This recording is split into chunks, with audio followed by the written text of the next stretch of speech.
What's the atmosphere like down on the pitch? Is it different, and what strikes you about sort of just before kick-off and then during the game?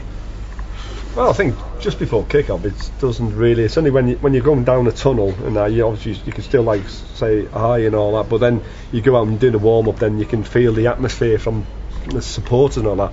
But once you kick off, like you've never known anyone. Like everyone hates each other.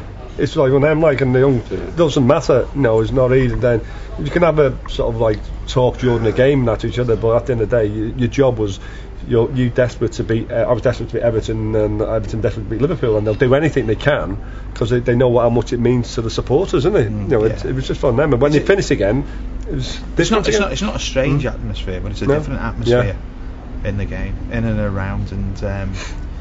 I think anybody that's coming, I mean, we're lucky enough to play in a number of derbies, but anybody that's actually coming into a derby and being featured in for the first time must think, what the hell's this type of thing, because you look at Goodison, you look at Anfield, the two grounds which are quite enclosed, and the atmosphere in both grounds when they're fully packed is quite intense, and I think a lot of the foreigners that come over don't realise that, and then I don't think it's as much now, but years gone by, pockets of red in the blue half and pockets of blue in the cop and things like that, which it's not as much now.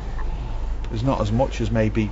Well, that's why I always remember from the game where you scored at Anfield, because Liverpool, obviously after you scored, immediately camped down in the Everton penalty box, and Bruce Grobbelaar was literally like this forlorn figure in the penalty box on his own, and with a huge chorus of fans behind him chanting "You're a clown." Everton fans in the Kop, in the bottom left-hand corner, and there was like a significant number of them. Every year it seemed to get bigger and bigger. That little group of Everton fans in the Kop, and I would say it grew to about maybe 2,000 at one stage.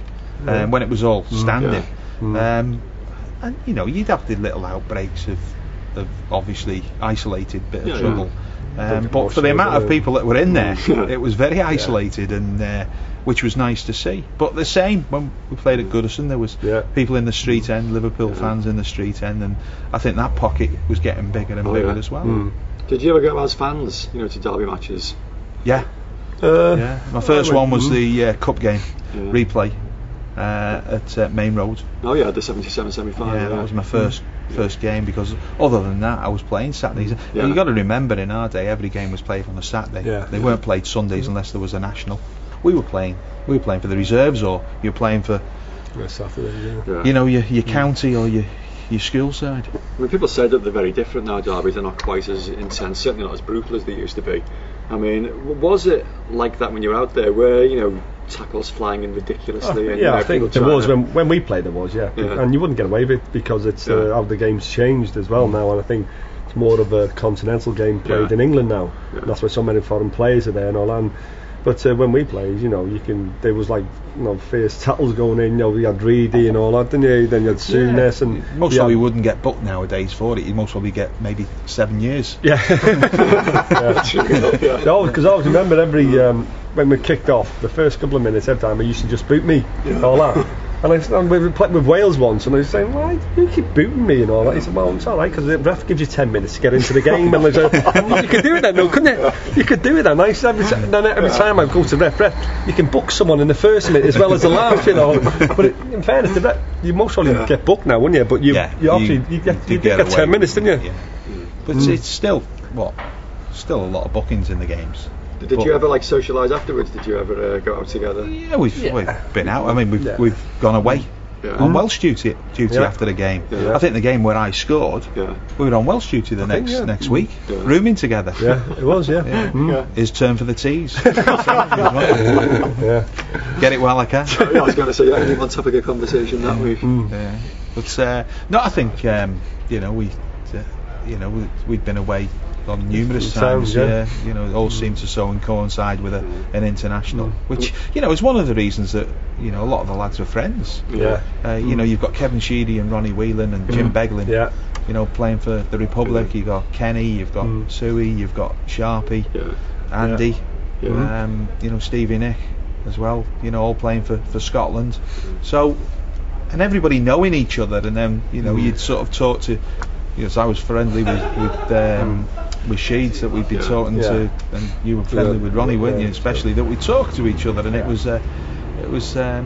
But once again, you didn't think we talked to each other once the game kicked off, which was great. Yeah. I mean, you both played in the 4-4 draw, which is like the last time they met in the FA Cup, and popularly received to be one of the best, derbies of all time. I mean, does that figure up, high there in your list of personal favourites? Well, it might for Ian, because he's a striker. I'm a defender, and we conceded 4 goals. So you loved it and you hated it. Well, it was. I think that could have been one of my last derbies as well. The one after. Was my last most probably, but that was it's one of them nights that's it just sort of it was a striker's night, wasn't it? I think Liverpool lost it rather than Everton drawn it, because we scored 4 really good goals, and Everton, in fairness, soon they capitalised on the mistakes that Liverpool made, and Tony Cottee, I think he just come on, and most probably only Tony Cottee would have got that goal there. Little strikers go when tapping, but he was in there to get him, and I think all the mistakes. The second one was a free kick, a quickly taken free kick, where you switch off for a second these days, but even any day you switch off for a second. And